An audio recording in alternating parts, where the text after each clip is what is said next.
अब देखते हैं अपवाह तंत्र से संबंधित सभी तथ्यों को। सतलुज नदी भारत से पाक की ओर बहती है। नेक्स्ट है पंजाब, हिमालय, सिंध और सतलुज नदियों के बीच में स्थित है। कौन सी नदी कश्मीर के दक्षिणी पूर्वी भाग में स्थित वेरीनाग के एक झरने में से निकलती है? तो ये है झेलम। सिंधु नदी की सबसे लंबी सहायक नदी कौन सी है? ये है सतलुज। गंगा और सिंधु नदी प्रणालियों के बीच जल का विभाजन कौन सा क्षेत्र करता है? ये है अम्बाला। किस नदी की शाखा का नाम बांग्लादेश में पद्मा है? ये है गंगा नदी। गंगा नदी के दो प्रमुख स्रोत हैं, भागीरथी और अलकनंदा। गंगा नदी किस स्थान पर विभाजित होकर भागीरथी उपली शाखा बनती है? फरक्का। भारत में अंतर्देशीय जलमार्ग के लिए उपयोग की जाने वाली नदी ये गंगा है। भारत में किस नदी को राष्ट्रीय नदी घोषित किया गया है? गंगा नदी को। कौन सी नदी सबसे बड़े कृषि योग्य क्षेत्र में अपना योगदान देती है? गंगा नदी। दक्षिण दिशा से गंगा में मिलने वाली नदी सोन है।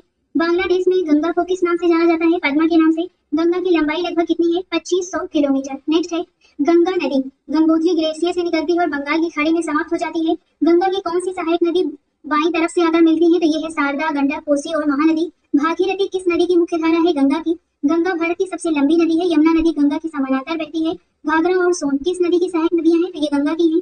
गंगा सिंधु नदी की सहायक नदी नहीं है। हाल ही में किस स्टार्टअप को संयुक्त राष्ट्र द्वारा गंगा नदी की सफाई के प्रयासों के लिए सम्मानित किया गया? ये है हेल्प अस ग्रीन। यमुना नदी गुजरात राज्य से नहीं गुजरती है। यमुना नदी की प्रमुख सहायक नदियां हैं टोंस, चंबल, हिंडन, शारदा, बेतवा और केन। ब्रह्मपुत्र नदी का उद्गम भारतीय क्षेत्र में नहीं होता है। ब्रह्मपुत्र नदी को अरुणाचल प्रदेश में प्रवेश करते ही दिहांग के नाम से जाना जाता है। तिब्बत में किन नदियों का उद्गम स्रोत है? ये है ब्रह्मपुत्र, सिंधु और सतलज। ब्रह्मपुत्र नदी का उद्गम स्थल किस स्थान पर है? चेम युम दुम। नेक्स्ट है ब्रह्मपुत्र नदी उद्गम से डेल्टा तक कितने देशों से होकर गुजरती है? चीन, भारत और बांग्लादेश। मेघना किन दो नदियों की संयुक्त धारा है? गंगा और ब्रह्मपुत्र की। ब्रह्मपुत्र नदी को किन नामों से जाना जाता है? जमुना, सियाम, यार्लुंग, जंगबो, मेघना और संगबो। नेक्स्ट है ब्रह्मपुत्र नदी का नाम बंगाल के खाड़ी में प्रवाहित होते ही क्या हो जाता है? इसे मेघना कहते हैं। तिब्बत में किस नदी को सांगो के नाम से भी जाना जाता है? ये है ब्रह्मपुत्र नदी।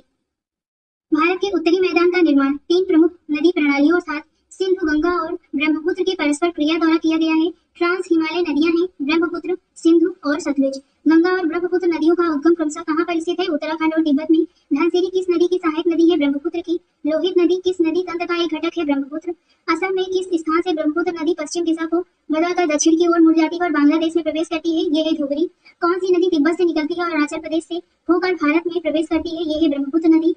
किस नदी की सहायक नदी का नाम द्री, माथुन, तालो, कीमे, अही, इमरा और आवा है? तो ये है दिबांग। ब्रह्मपुत्र नदी को तिब्बत में सांगपो और बांग्लादेश में जमुना के नाम से जाना जाता है। सबसे बड़ा नदी द्वीप माजुली किस नदी में पाया जाता है? ब्रह्मपुत्र नदी पर।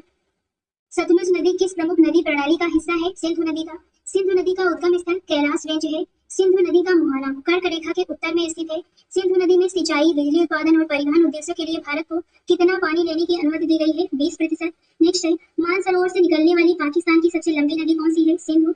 जास्कर, मुंजा, स्योक, गिरगिट और नुब्रा किसकी सहायक नदियां हैं? सिंधु की हैं। लोहित नदी सिंधु नदी की सहायक नदी नहीं है। भारत के किन राज्यों में सियांग और लोहित नदियां बहती हैं? अरुणाचल प्रदेश और असम में। भारत और पाकिस्तान के बीच 19 सितंबर 1960 को सिंधु जल संधि पर हस्ताक्षर किए गए थे। अलकनंदा और भागीरथी नदियों के संगम को देवप्रयाग कहा जाता है। अलकनंदा एक प्रायद्वीपीय नदी नहीं है। नदियों और उनकी सहायक नदियों के संदर्भ में निम्नलिखित में से कौन सा युग्म सही है? तो यहाँ पे आपको सही बताना है। जो सही युग्म है वो है अलकनंदा और पिंडर। ऑप्शन भी सही होगा। नेक्स्ट है रुद्रप्रयाग अलकनंदा और मंदाकिनी नदियों के संगम पर स्थित है। मानस नदी किस पड़ोसी देश से होती हुई सीधे भारत में प्रवेश करती है? तो ये है भूटान।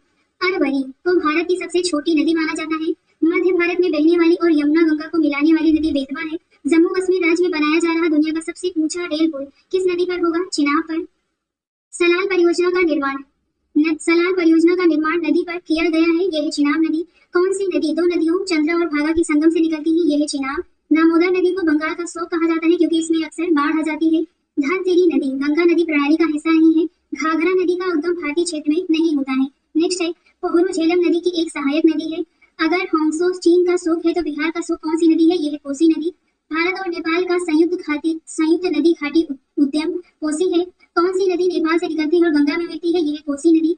सियाचिन ग्लेशियर का पिघलता पानी किस नदी का मुख्य स्रोत है? नुब्रा। रिहंद बांध परियोजना उत्तर प्रदेश और बिहार को सिंचाई के लिए आपूर्ति करती है। नेक्स्ट है पद्मा नदी किस देश में बहती है? बांग्लादेश में। काली और तिस्ता नदियों के बीच हिमालय का कौन सा क्षेत्रीय संभाग स्थित है? नेपाल हिमालय। भारत में अधिकांश नदियां अपना पानी बंगाल की खाड़ी में गिराती हैं। 2018 तक भारत में सबसे लंबा नदी पुल कौन सा है? ये है ढोला सादिया। भारत अपना सबसे लंबा नदी पुल बनाने जा रहा है। यह किन दो स्थानों को जोड़ेगा धुबरी और फूलबाड़ी को। महानंदा एक प्रायद्वीपीय नदी नहीं है। महाबलेश्वर में किस नदी का उद्गम स्थल है? कृष्णा का। कावेरी नदी विवाद में कौन कौन से राज्य शामिल है? कर्नाटक और तमिलनाडु। कौन सी नदी पूर्व से पश्चिम की ओर नहीं बहती है? ये है कावेरी। कावेरी नदी का उद्गम स्थल ब्रह्मगिरी पहाड़ियां हैं।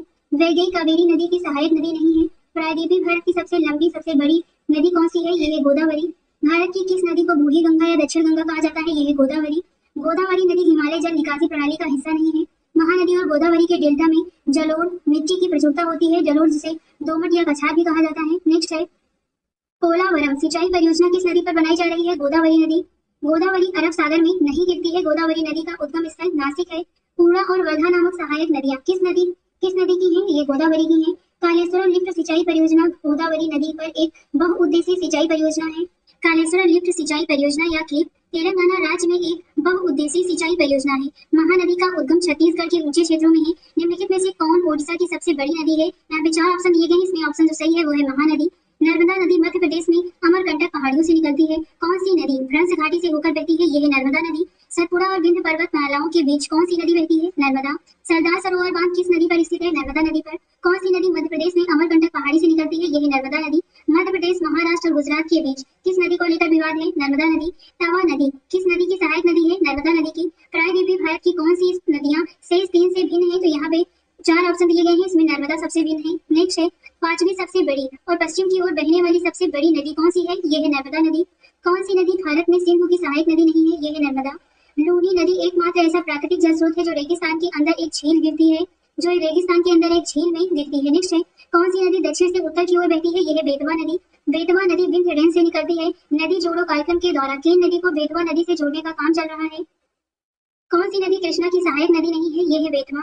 घग्गर और बनास नदियां राजस्थान राज्य में बहती हैं। बनास नदी बनास नदी की एक दक्षिणी ओर की बनास नदी की एक दक्षिणी ओर की सहायक नदी राजस्थान के किस जिले में किस पर्वत से निकलती है? राजस्थान के किस जिले में पर्वत से निकलती है? तो ये है उदयपुर। नेक्स्ट है माही नदी पूर्व की ओर बहने वाली नदी नहीं है। भारत की कौन सी नदी डेल्टा नदी नहीं बनाती है? ये है ताप्ती। किस नदी को नर्मदा की दासी के रूप में जाना जाता है? ताप्ती। मध्य प्रदेश के बैतूल जिले में मुलताई में से कौन सी नदी निकलती है? ताप्ती नदी। ताप्ती नदी किस राज्य में नहीं बहती है? राजस्थान में नहीं बहती है। त्रिपुरा के पौष संक्रांति मेले का संबंध किस नदी से है? गोमती से। कावेरी नदी पश्चिम दिशा में अरब सागर की ओर नहीं बहती है। प्रायद्वीपीय भारत में बहने वाली एकमात्र 12 मासी नदी कावेरी है। कावेरी नदी किसकी सहायक नदी है? तो ये कावेरी की है। कृष्णा नदी का उद्गम स्रोत कहाँ पर है? महाबलेश्वर। मूसी और भीमा कृष्णा नदी की सहायक नदियां हैं। दूधगंगा नदी किस नदी की सहायक नदी है? कृष्णा की। सेना नदी किस नदी तंत्र की महत्वपूर्ण नदियों में से एक है? कृष्णा। कोयना तुंगभद्रा और भीमा नदियां कृष्णा नदी की प्रमुख सहायक नदियां हैं। विजयवाड़ा सैर इनमें से किस नदी के तट पर स्थित है? कृष्णा। नेक्स्ट है कृष्णा नदी बंगाल की खाड़ी में गिरती है। निम्नलिखित में से कौन सी नदी दक्षिण भारत के प्रसिद्ध तीर्थ स्थान तिरुत्तानी से होकर बहती है? तो यहाँ पे आंसर होगा वो है नंदी। ऑप्शन भी सही है। इंदौर के पास स्थित जाना पाव पहाड़ी किस नदी का उद्गम स्थल है? चंबल नदी का। बनास नदी चंबल नदी की एक सहायक नदी है। सूरमा नदी जिसे बराक नदी के नाम से भी जाना जाता है, इसका उद्गम स्रोत कहाँ पर है? मणिपुर हिल्स में है। नीचे उल्लेखित सभी 4 नदियां केरल में बहती है। इनमें से कौन सी राज्य की सबसे दक्षिणी नदी है? तो यहाँ पे ऑप्शन होगा ये है नैयर नदी। ऑप्शन भी सही है। नेक्स्ट है साबरमती पश्चिम दिशा की तरफ बहने वाली नदी है। तुंगभद्र नदी अरब सागर में नहीं गिरती है। वैदिक काल में किस नदी को पर्फली नदी के नाम से जाना जाता था? ये है रावी नदी। वैतरणी पश्चिम की ओर बहने वाली नदी नहीं है। निम्नलिखित में से कौन पूर्व की ओर बहने वाली नदी नहीं है? तो इसमें 4 ऑप्शन में से सही होगा पहला यानी ब्राह्मणी। जुआरी नदी किस राज्य से होकर गुजरती है? गोवा से। पेरियार एक वर्षा पोषित नदी है। नेत्रावती नदी किस शहर से होकर बहती है? मंगलुरु से। सूरत ताप्ती नदी के तट पर स्थित है। गुवाहाटी ब्रह्मपुत्र नदी के तट पर स्थित है। श्रीनगर झेलम नदी के तट पर स्थित है। नासिक किस नदी के तट पर स्थित है? तो गोदावरी नदी के तट पर। अहमदाबाद किस नदी के किनारे स्थित है? साबरमती नदी के किनारे। भोपाल किस नदी के तट पर स्थित नहीं है? यहाँ पे भोपाल किसी नदी के तट पर स्थित नहीं है। नेक्स्ट है बनारस किस नदी के किनारे स्थित है? गंगा नदी के। काशी विश्वनाथ मंदिर किस नदी के तट पर स्थित है? गंगा। फोर्ट विलियम किस नदी के तट पर स्थित है? तो ये है हुगली। बेतवा नदी के तट पर कौन सा सांस्कृतिक पर्यटन स्थल स्थित है? ये है ओरछा। लखनऊ गंगा नदी के तट पर स्थित नहीं है, ये गोमती नदी के किनारे स्थित है। नेक्स्ट है उज्जैन क्षिप्रा नदी के पूर्व की ओर मालवा पठार पर स्थित है। गुजरात का प्रसिद्ध द्वारकाधीश मंदिर किस नदी के किनारे स्थित है? गोमती नदी के। 1921 में मोंटगोमरी जिले में रावी नदी के तट पर खोजा गया प्रमुख शहर कौन सा है? ये है हड़प्पा। करतारपुर साहिब कॉरिडोर भारत के गुरदासपुर में डेरा बाबा नानक तीर्थ को पाकिस्तान में करतारपुर गुरुद्वारा से जोड़ता है जो रावी नदी के तट पर स्थित है। कौन सा शहर चंबल नदी के तट पर स्थित नहीं है? तो ये है जबलपुर। ताजमहल यमुना नदी के तट पर स्थित है। भारत कर्नाटक में 830 फीट ऊंचा जलप्रपात जो शरावती नदी द्वारा बनाया गया है, कौन सा जलप्रपात है? यह है गरसोपा फॉल्स, इसे जोग जलप्रपात भी कहते हैं। नेक्स्ट है 1493 फीट की ऊंचाई पर स्थित भारत का सबसे ऊंचा जलप्रपात कौन सा है? कुंचिकल फॉल्स कर्नाटक में है। धुआंधार जलप्रपात और कपिलधारा जलप्रपात किस नदी पर स्थित है? नर्मदा। कौन सी भारतीय नदी पश्चिम की ओर बहती है और अरब सागर में गिरती है? यह है नर्मदा। दूध सागर जलप्रपात कहाँ पर स्थित है? गोवा में। शिव समुद्रम जलप्रपात का निर्माण कावेरी नदी द्वारा किया जाता है। छत्तीसगढ़ में इंद्रावती नदी पर स्थित चित्रकूट झरने को भारत के नियाग्रा फॉल के रूप में भी जाना जाता है। नेक्स्ट है सिंधु नदी अरब सागर में गिरती है। भारत का तीसरा सबसे ऊंचा जलप्रपात कौन सा है? ये है खालियार जलप्रपात। भारत में सबसे लंबी सिंचाई नहर कौन सी है? इंदिरा गांधी नहर। इंदिरा गांधी नहर परियोजना किस नदी पर स्थित है? सतलुज। पंजाब में बड़ी संख्या में आप लावन नहरें हैं जो अपना जल सतलज नदी से खींचती हैं। पश्चिम बंगाल में कौन सी नहर स्थित है? यह है ईजन कैनाल। बकिंघम शहर किन दो राज्यों में फैली हुई है? तमिलनाडु और आंध्र प्रदेश। विश्व की सबसे लंबी पूरी तरह से पंक्तिबद्ध सिंचाई नहर कौन सी है? सरदार सरोवर परियोजना।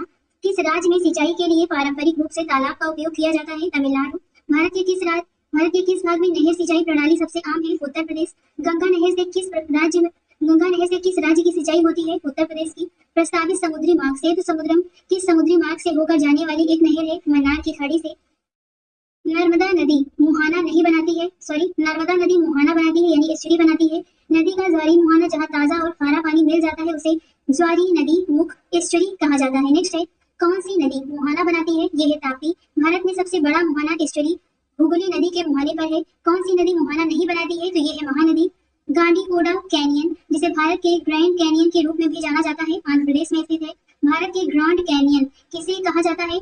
गंडीकोडा की महान घाटी को। हिमालय का दक्षिण से पूर्व तक विस्तार सिंधु घाटी से दिहांग घाटी तक है। वह पार्श्विक अपरदन जो नदी घाटी को और चौड़ा बनाता है, ये कहलाता है पार्श्व अपरदन। कौन सा नदी बेसिन भारत के 10 से अधिक राज्यों द्वारा साझा किया जाता है? गंगा। भारत में कितनी तलछटी घाटियां हैं जो 3.14 मिलियन वर्ग किलोमीटर के क्षेत्र में फैली हुई है? ये है टोटल 26। शिव समुद्र किस नदी द्वारा निर्मित एक द्वीप है? कावेरी। कावेरी बेसिन भारतीय राज्यों तमिलनाडु, कर्नाटक और केरल में स्थित है। भारत का दूसरा सबसे बड़ा नदी बेसिन कौन सा है जो देश के 10% क्षेत्र को सिंचित करता है? ये है Godavari. Science journal nature geo science की एक रिपोर्ट के मुताबिक दुनिया के 33 डेल्टाओं में से 24 डेल्टा डूब या सिकुड़ रहे हैं। ग्रेटर पेरिस श्रेणी में भारतीय डेल्टा कृष्णा है। भारत के प्रायद्वीपीय नदियों में सबसे उच्चतम जल निकासी बेसिन कृष्णा है। कौन सा भारतीय समुद्र तट अरब सागर द्वारा निर्मित नहीं है? यह है राधानगर बीच। सिंधु जल संधि के तहत भारत को किस नदी पर विशेष अधिकार नहीं दिया गया है? तो यह है झेलम। सिंधु जल प्रणाली 1960 की 3 नदियां कौन सी हैं जिन पर भारत के साथ सिंधु जल संधि के तहत पाकिस्तान का नियंत्रण हो गया है? यह है झेलम, चिनाब और सिंधु। 1960 की सिंधु जल संधि के अनुसार जल प्रणाली की पूर्वी नदियां सतलुज, रावी और व्यास भारत के साथ होनी थी। 1996 में फरक्का में गंगा के पानी के बंटवारे के साथ भारत और बांग्लादेश के बीच एक संधि पर हस्ताक्षर किए गए थे। बगलिहार बांध किस नदी पर बनाया गया है? चिनाब पर। बगलिहार बांध कहाँ स्थित है? जम्मू और कश्मीर में। सलाल-पन बिजली परियोजना कहाँ पर स्थित है? जम्मू और कश्मीर में। भारत की जल विद्युत परियोजनाओं के संदर्भ में निम्नलिखित में से कौन सा युग्म सही है? तो यहाँ पे सही युग्म बताना है। यह है कोटेश्वर परियोजना, उत्तराखंड। नेक्स्ट है हीराकुंड बांध किस नदी पर निर्मित है? महानदी पर। चिहरी बांध भागीरथी नदी पर बनाया जा रहा है। भारत में सबसे ऊंचा नदी बांध कौन सा है? यह टिहरी बांध, इसकी ऊंचाई है 260.5 मीटर। लोकटक झील जिस पर एक जल विद्युत परियोजना का निर्माण किया गया था, मणिपुर राज्य में स्थित है। लोकटक झील पूर्वोत्तर भारत की सबसे बड़ी मीठे पानी की झील है। नेक्स्ट है पोंग बांध ब्यास नदी पर बनाया गया है। स्वतंत्र भारत की पहली बहुउद्देशीय परियोजना दामोदर है। दामोदर घाटी निगम क्या है? सांविधिक निकाय है। नेक्स्ट है तालचेर संयंत्र किससे संबंधित है? भारी जल संयंत्र से। एशिया की पहली भूमिगत जल विद्युत परियोजना भारत के किस राज्य में स्थित है? हिमाचल प्रदेश में। भाखड़ा नागल बांध सतलुज नदी पर बनाया गया है। भारत के किस बांध में गोविंद सागर झील नामक जलाशय है? भाखड़ा नागल बांध पर। भाखड़ा नागल बांध की 50वीं वर्षगांठ को चिन्हित करने के लिए भारत सरकार ने किस वर्ष एक स्मारक डाक टिकट जारी करने को मंजूरी दी थी? 2013 में। बिलासपुर में स्थित मानव निर्मित जलाशय गोविंद सागर किस राज्य में स्थित है? हिमाचल प्रदेश। हिमाचल प्रदेश में ब्यास नदी पर महाराणा प्रताप सागर जलाशय को पोंग बांध के नाम से भी जाना जाता है।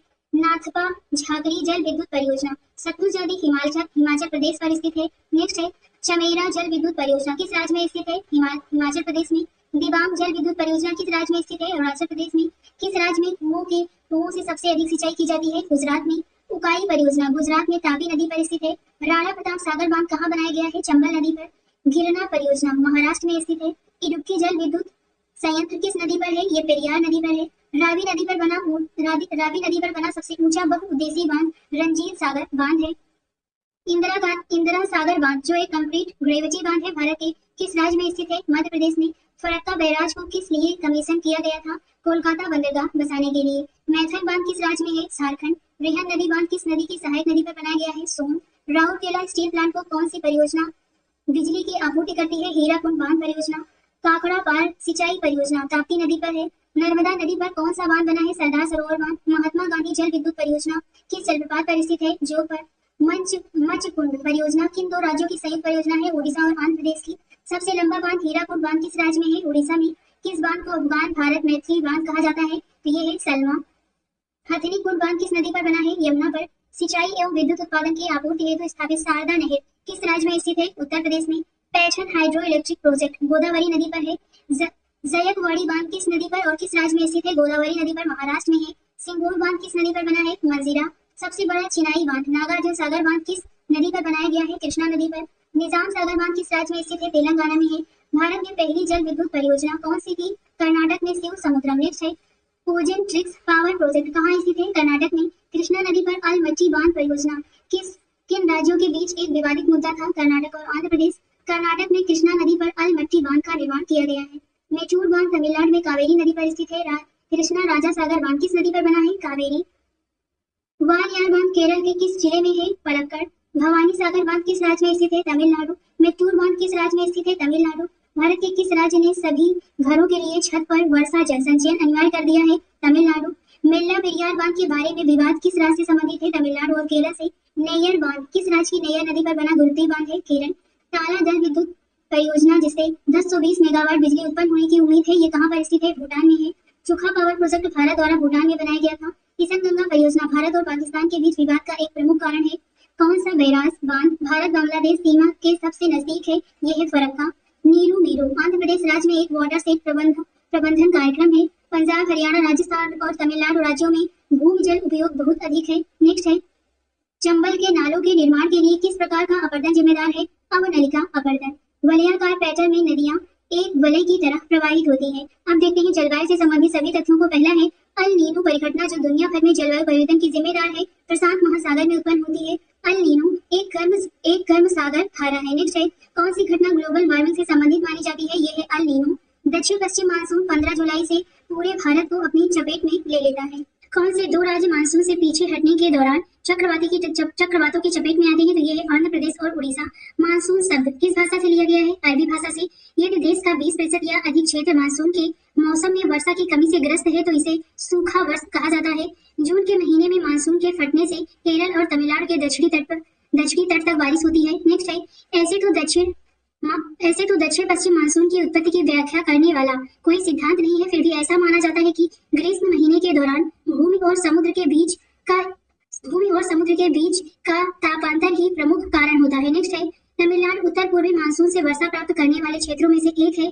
भारत में पश्चिमी तट पर पूर्वी तट की तुलना से दक्षिण पश्चिम मानसून से अधिक वर्षा क्यों होती है? पश्चिमी घाट वर्षा का कारण बनने वाली हवाओं को बाधित करते हैं। नेक्स्ट है भारत में ग्रीष्मकालीन मानसून वर्षा को पश्चिमी तट तक लाता है। नेक्स्ट है भारत में ग्रीष्मकालीन मानसून वर्षा को पश्चिमी तट तक लाता है। नेक्स्ट है मानसून शब्द हवाओं की बदलती दिशा को संदर्भित करता है। ला नीना प्रशांत महासागर को कैसे प्रभावित करती है? पानी के तापमान को ठंडा करता है। नेक्स्ट है भारत में दक्षिण पश्चिम मानसून के मौसम बरसात की अवधि क्या है? जून से सितंबर। भारत के जलवायु को मोटे तौर पर किस प्रकार के रूप में वर्णित किया गया है? मानसूनी जलवायु। असम की जलवायु को उष्णकटिबंधीय मानसून वर्षावन जलवायु के रूप में वर्णित किया जा सकता है। भारत में पीछे हटने वाले मानसून शरद ऋतु के मौसम की अवधि क्या है? अक्टूबर और नवंबर।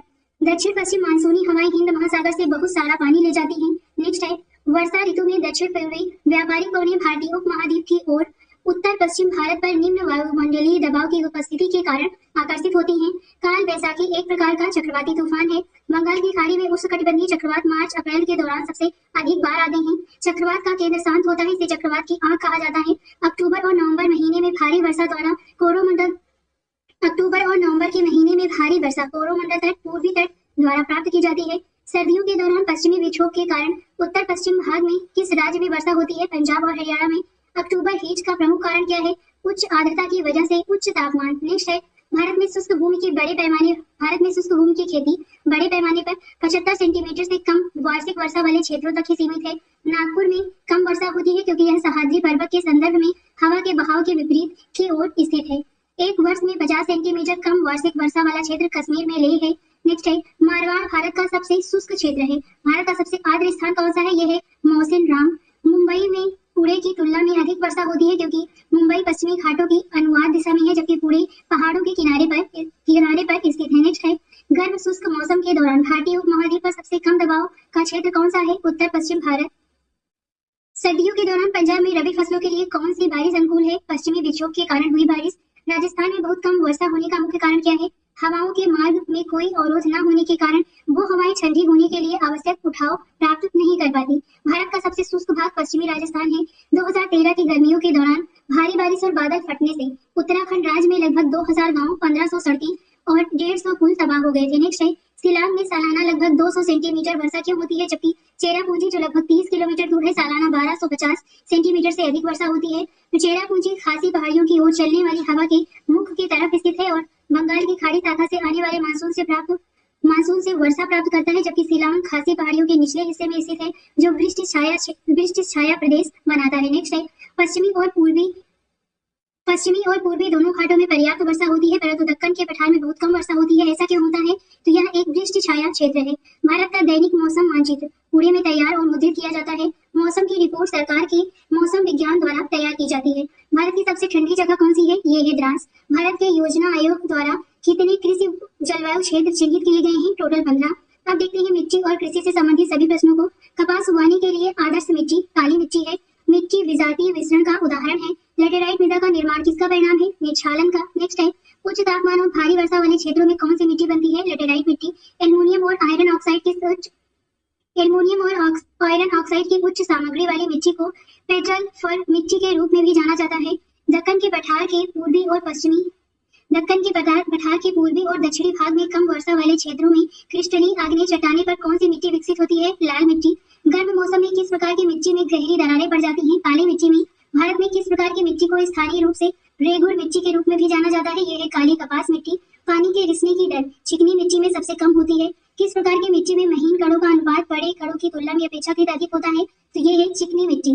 खादर एक प्रकार की जलोढ़ मिट्टी है और पानी की बाढ़ द्वारा जमा की जाती है। खादर और बांगर शब्द मिट्टी से जुड़े हैं। यह है जलोढ़ मिट्टी। 3 महत्वपूर्ण हिमालयी नदी प्रणालियों सिंधु, गंगा और ब्रह्मपुत्र के निक्षेपण में से कौन सी मिट्टी बनती है? जलोढ़ मिट्टी। उच्च सतह से प्रवाहित होकर आने वाली जलधाराएं निम्न प्रवणता वाले ढाल युक्त पाद मैदानों में पहुंचने पर अनेक भागों में बंटकर बिखर जाती हैं। तब किस प्रकार की निक्षेपी भू आकृतियां बनती हैं? जलोढ़ पंख बनते हैं। भारत के किस राज्य में बांस ड्रिप सिंचाई पद्धति प्रचलित है? मेघालय में। भारत में कृषि भूमि की सिंचाई अधिकतम कुओं द्वारा की जाती है। लेटेराइट मिट्टी किन राज्यों में पाई जाती है? कर्नाटक, केरल और तमिलनाडु में। केरल की मिट्टी किसमें समृद्ध है? लेटेराइट। गुलाबी लेटेराइट मिट्टी किस राज्य में प्रचुर मात्रा में मिलती है? तो ये पश्चिम बंगाल और आंध्र प्रदेश में। तरबूजों की पैदावार बलुई मिट्टी में सबसे अच्छे से होती है। सामान्यतः भारत के उत्तरी मैदानों की मिट्टी तलोचन द्वारा बनाई गई है। चावल की खेती के लिए किस प्रकार की मिट्टी उपयुक्त नहीं है? तो ऑप्शन होगा यहाँ पे शुष्क मिट्टी। भारत की काली कपास मिट्टी किस समूह से संबंधित है? चेरनोजेम। नेक्स्ट है भारत में लवड़ी और क्षारीय मिट्टी को कल्लर मिट्टी भी कहा जाता है। रॉबर्ट के खेतों में बलुई मिट्टी है, उसके खेत के लिए आदर्श फसल मक्का है। नेक्स्ट है NPK एक मिट्टी की उर्वरता बढ़ाने के लिए प्रयुक्त उर्वरक है। किस प्रकार की खेती मानसून और मिट्टी की प्राकृतिक उर्वरता पर निर्भर करती है? आदिम निर्वाह खेती। लाल मिट्टी सामान्यतः भारत के किन क्षेत्रों में पाई जाती है? दक्कन के पठार का पूर्वी और दक्षिणी भाग। मृदा संरक्षण की वह कौन सी विधि है जिसमें एक पहाड़ी ढलान की आकृति के समानांतर जुताई की जाती है जिससे ढलान के नीचे बहने वाले पानी के लिए एक प्राकृतिक अवरोध बन जाता है? समोच्च जुताई। नेक्स्ट है मृदा संरक्षण की वह विधि जिसमें पौधों के बीच की खाली जमीन पुआल जैसे कार्बनिक पदार्थों की परत से ढकी होती है, कहलाती है पलवार। मृदा संरक्षण की वह विधि जिसमें जल के प्रवाह को धीमा करने के लिए चट्टानों का ढेर जमा किया जाता है जो अपरदन और मृदा क्षरण को रोकता है, ये कहलाती है चट्टान बांध। तटीय और शुष्क क्षेत्रों में मृदा संरक्षण की विधि जहां मृदा आवरण की रक्षा के लिए हवा की गति को रोकने के लिए पेड़ों की पंक्तियां लगाई जाती हैं, ये कहलाती है शेल्टर बेल्ट। भारत का उत्तरी मैदान जलोढ़ मृदा से निर्मित है। किन राज्यों में दलदली बीज मिट्टी मुख्य रूप से नहीं पाई जाती है? मध्य प्रदेश में। मृदा संरक्षण की वह विधि जिसमें पत्थरों, घास, मिट्टी का उपयोग समुच्च के साथ अवरोध बनाने के लिए किया जाता है और पानी इकट्ठा करने के लिए अवरोधों के सामने खाइयां बनाई जाती हैं, ये कहलाती है समोच्च बाधाएं। मृदा का वैज्ञानिक सर्वेक्षण करने के लिए भारतीय मृदा सर्वेक्षण की स्थापना किस वर्ष की गई थी? वर्ष 1956 में।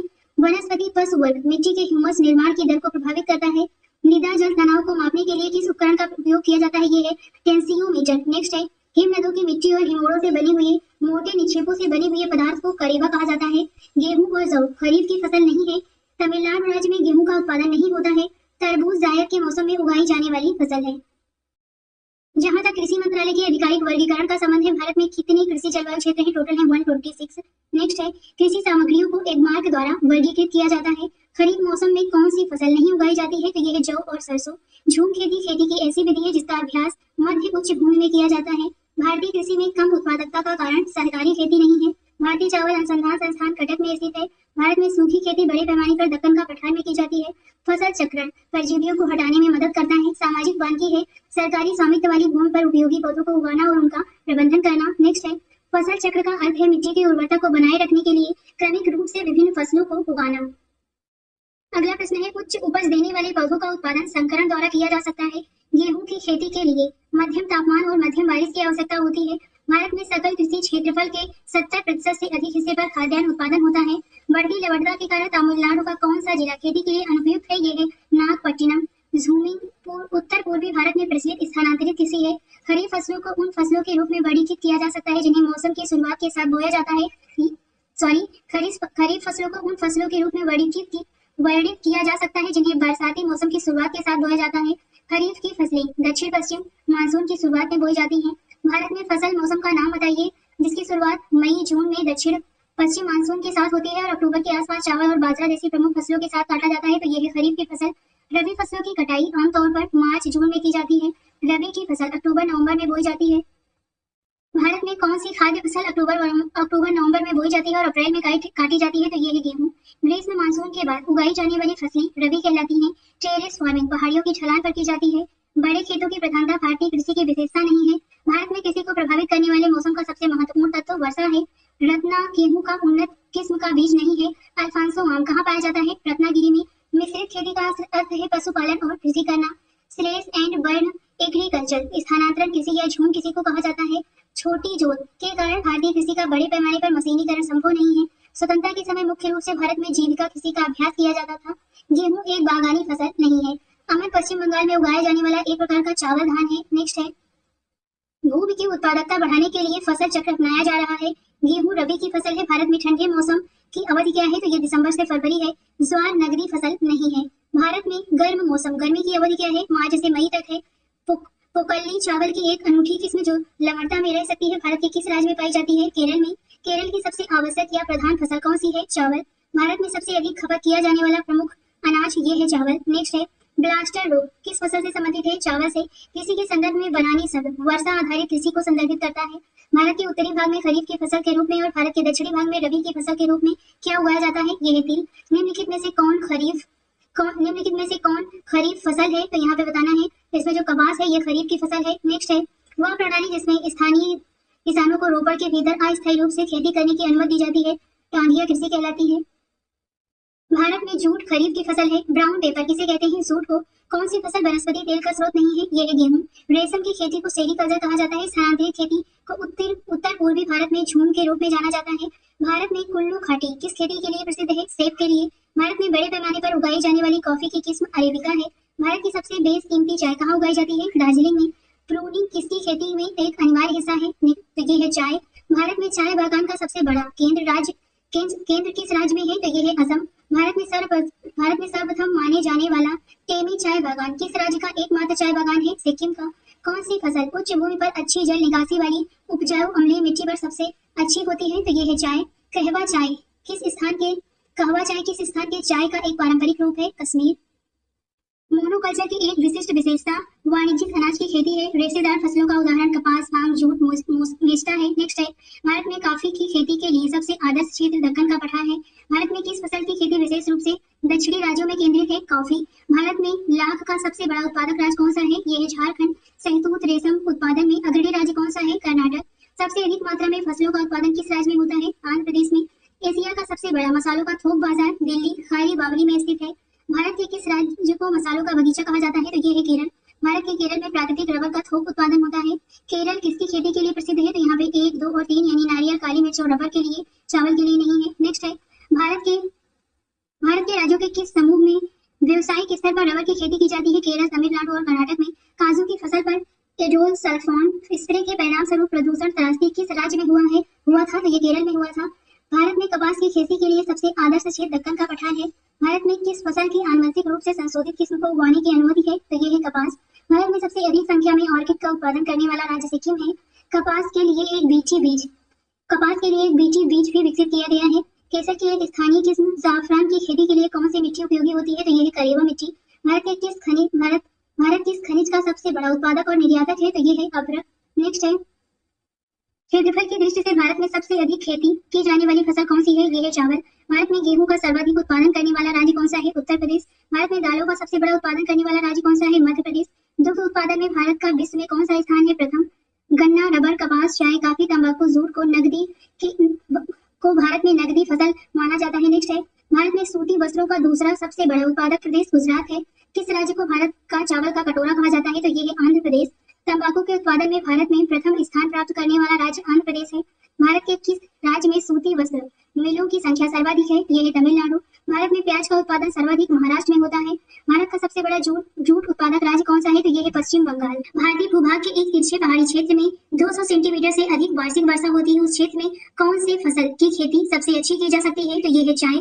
भारत किस फसल का सबसे बड़ा उत्पादक और उपभोक्ता है? चाय का। उस खाद्य फसल का नाम बताइए जिसका भारत में सर्वाधिक उत्पादन होता है? गेहूं।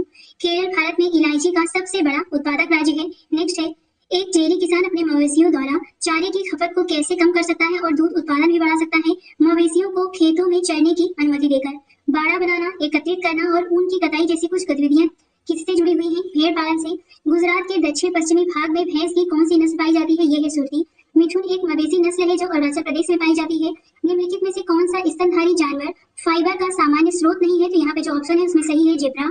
नेक्स्ट है, मछलियों के उत्पादन पर पर्यावरण नियंत्रण में सुधार के लिए बायोफ्लोक पर आधारित कृषि व्यवस्था का विकास किया गया। मछली पालन शब्द का प्रयोग विशेष रूप से निर्मित टैंकों और तालाब में मछली के प्रजनन के लिए किया जाता है। हरित क्रांति का शब्द किस फसल से है? गेहूं से है। हरित क्रांति की शुरुआत किस वर्ष में की गई थी? 1960 में।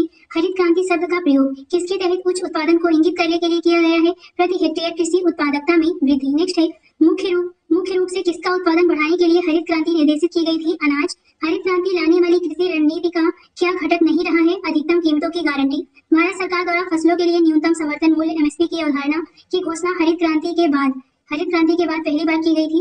हरित क्रांति लाने वाली पैकेज तकनीक में मुख्य रूप से सिंचाई, जैव रासायनिक उर्वरक और बीजों की उच्च उपज वाली किस्में शामिल था। नेक्स्ट है, हरित क्रांति पंजाब, हरियाणा और यूपी में सर्वाधिक सफल रही। सरकार ने किस योजना के तहत कृषि रणनीति जारी की जिसे हरित क्रांति का उदय हुआ? तीसरी पंचवर्षीय योजना।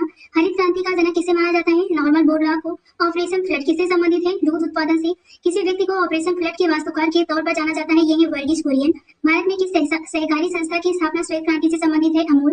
भारत में पीली क्रांति किससे संबंधित है? तिलहन से। स्वर्ण क्रांति का संबंध किससे है? फल और शहद से। भूरी क्रांति का संबंध किससे है? भारत में खाद्य प्रसंस्करण और शीत पेय उद्योगों के विकास से। भारत में काली क्रांति किस उत्पाद के निर्माण से संबंधित है? कच्चा पेट्रोलियम। भारत में नीली क्रांति मछली उत्पादन से संबंधित है। किस वर्ष के बाद की अवधि के दौरान खाद्यान्न उत्पादन विशेष रूप से गेहूं के उत्पादन में पर्याप्त वृद्धि हुई? 1966 के बाद से। नेक्स्ट है, भारत में बीज फसल बीमा की शुरुआत 1999-2000 में हुई थी। भारत की कुल जनसंख्या का लगभग कितना प्रतिशत किसी पर निर्भर है? तो टोटल 60% जनसंख्या है। नेक्स्ट है, भारत में बोई जाने वाली फसलों का कुल क्षेत्रफल लगभग कितना है? 14 करोड़ हेक्टेयर। भारत में कृषि फसलों के लिए न्यूनतम समर्थन मूल्य एमएसपी कौन तय करता है? कृषि लागत और मूल्य आयोग। नेक्स्ट है, कृषि लागत और मूल्य आयोग की सिफारिशों के आधार पर कृषि सहकारिता एवं किसान कल्याण विभाग भारत में न्यूनतम समर्थन मूल्य की घोषणा करते हैं। कृषि लागत और मूल्य आयोग, जिसे पहले कृषि मूल्य आयोग के नाम से जाना जाता था, की स्थापना 1 जनवरी 1965 को की गई थी। भारत सरकार बुआई के मौसम से पहले फसलों के लिए न्यूनतम समर्थन मूल्य क्यों देती है? किसानों को कीमतों में उतार चढ़ाव से बचाने के लिए, कृषि और संबद्ध क्षेत्रों में योजनाएं तैयार करने और अनुसंधान कार्यों का समन्वय करने के लिए शीर्ष निकाय है। ये है भारतीय कृषि अनुसंधान परिषद। नेक्स्ट है, देश का पहला ऐसा कौन सा राज्य है जो अपनी पायलट परियोजना के एक हिस्से के तहत फसलों की खेती को विनियमित करने के लिए किसानों को फसल उगाने के संबंध में जरूरी निर्देश देगा? तो ये राज्य है तेलंगाना। उड़ीसा में विगड़ा क्या है? स्लैश एंड बर्न कृषि या झूम कृषि का एक स्थानीय नाम है। किस प्रकार की कृषि को स्लैश एंड बर्न कृषि के नाम से जाना जाता है? स्थानांतरित कृषि या झूम कृषि। नेक्स्ट है, भारतीय कृषि के संदर्भ में शब्द वेबल, दहिया और पूर्व किसके स्थानीय नाम है? खेती का आदिम रूप। पारंपरिक रूप से कांदागी साड़ियों से जुड़े किस राज्य ने वर्ष 2019 के लिए भौगोलिक संकेत यानी जीआई टैग अर्जित किया है? तो ये राज्य है तमिलनाडु। जी गुल, तमिलनाडु के किस उत्पाद के लिए वर्ष 2019 के लिए जीआई टैग दिया गया? तो ये दालें के लिए। भारत में पहला जीआई टैग किस उत्पाद को प्राप्त हुआ था? दार्जिलिंग चाय को। अप्रैल 2019 में भौतिक संपदा भारत ने ओडिशा की स्थानीय हल्दी की एक प्रजाति कंदमाल हल्दी को भौगोलिक संकेतक यानी जीआई टैग प्रदान किया। अब देखते